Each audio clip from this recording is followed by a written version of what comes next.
What's up guys, Austin Brady here. So Apple just announced their brand new mixed reality headset that promises to change how we interact with technology forever. In this video, I'll break down the design, features like what the heck you can do with it, and at the end, I'll share my raw, unfiltered thoughts on whether or not the Vision Pro is worth almost $4,000.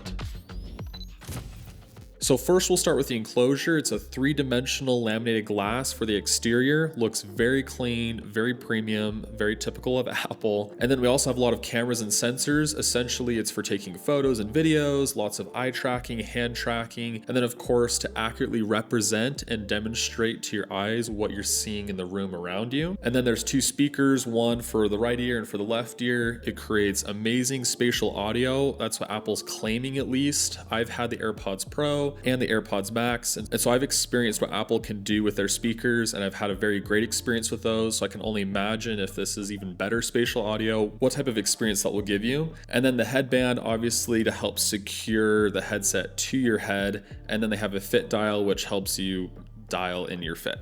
Then they have two displays, one for the right eye, one for the left eye. They're micro OLED, which is insane.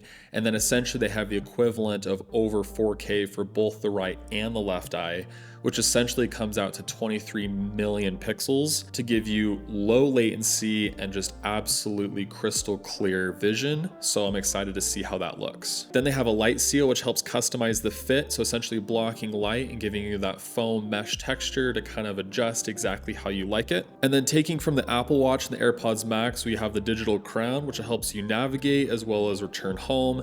And then on the other side, there's a top button similar to the AirPods Max where you can take photos as well as videos. As for the battery life, it's an external battery that you plug in. It gives you up to 2 hours, which it's a gripe. We'll talk about that later. Or you can directly plug it into the wall for unlimited power. And then powering all the processing is the M2 and the R1 chips, which is insane. There's obviously a lot going on here. And so to have that processing power is really, really nice as it's live computing so many things going around it. And then there's a new operating system called Vision OS, and that's what Apple's gonna be building on for every single Vision Pro in the future moving forward. So what even is VR or AR? So VR is virtual reality. Essentially, you put on the headset, you can't see anything in the room. It's a very immersive space. Take yourself to a whole new world. AR is augmented reality, which essentially adds digital features and screens and pop-ups and apps in your actual space. So you can be sitting in your living room and you can see, your email, or you can see a website. And it's a very interesting idea. So this is a mixed reality headset, VR plus AR. So it's combined. Navigation's with your eyes, your hands, as well as your voice. So you can do voice commands, you can click using your fingers or drag or slide and select. And then you can also use your eyes to kind of move around the screen, kind of like a cursor on a mouse. People who have experienced it said that it's very intuitive, and I'm excited to experience that for myself. And then another feature is eyesight. So essentially if someone walks up and talks to you, it's gonna show what your eyes are doing. It's gonna have cameras on your eyes, and it's gonna display that on the outside. You can see here. It's a unique way of overcoming the inevitable isolation that happens when wearing a headset, so trying to still connect with people around you. We'll see how it actually works in real life. So what can you really do with Vision Pro? The things I'm excited about the most is the home theater. Essentially, you can have a screen as big as you want with spatial audio. It's very customized, probably very moving and emotional watching content like this. You can even blur out the room you're in or adjust the lighting, so then you can have a very customized experience. You can also use controllers with this and play games if that's what you're into. So that could be a very immersive experience as well. Or just use it as a computer. It's got all the chips and computing that you need. You can surf the web or answer emails or text a friend. Essentially, you can use it just like you would a computer, but it's just on your head. Another way of using it is the camera. You can take 3D photos and videos. They're kind of marketing it towards reliving memories, especially for those who want to have a 3D memory, essentially. I don't really see a dad actually using this at a birthday party or playing with his kids like they showed, but maybe we get used to it, and that is what we start using these for. But the 3D video and photo looks very impressive, and I'm interested to see what this looks like when actually putting the headset on. And then there's video calls. My first question was, well, how are they going to see your face if you're wearing the Vision Pro? Essentially, you can use the cameras on the headset to scan your face, and then it creates kind of an avatar, a realistic avatar that will react real time with your eye movements and your mouth movements as you communicate with others on calls. So what are my impressions? First of all, it's way too expensive, $3,500 plus tax. It's almost $4,000.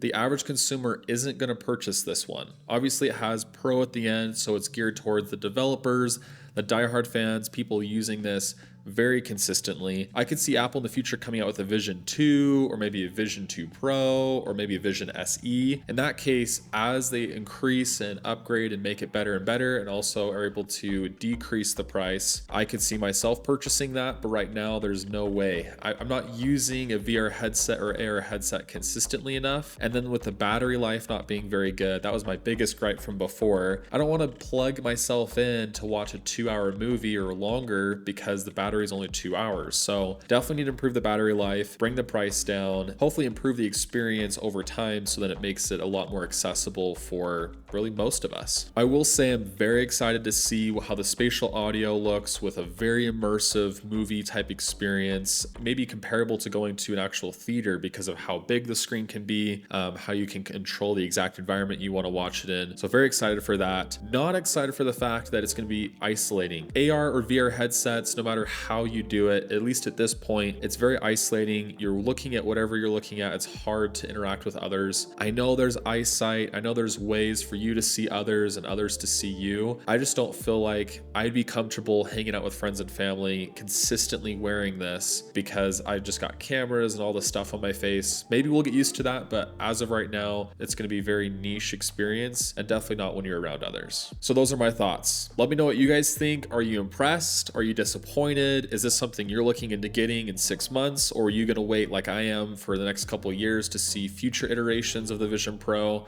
Let me know in the comments below. As always, if you're interested in filmmaking, gear, tech, and lifestyle, subscribe for more content just like this, and we'll see you guys in the next one.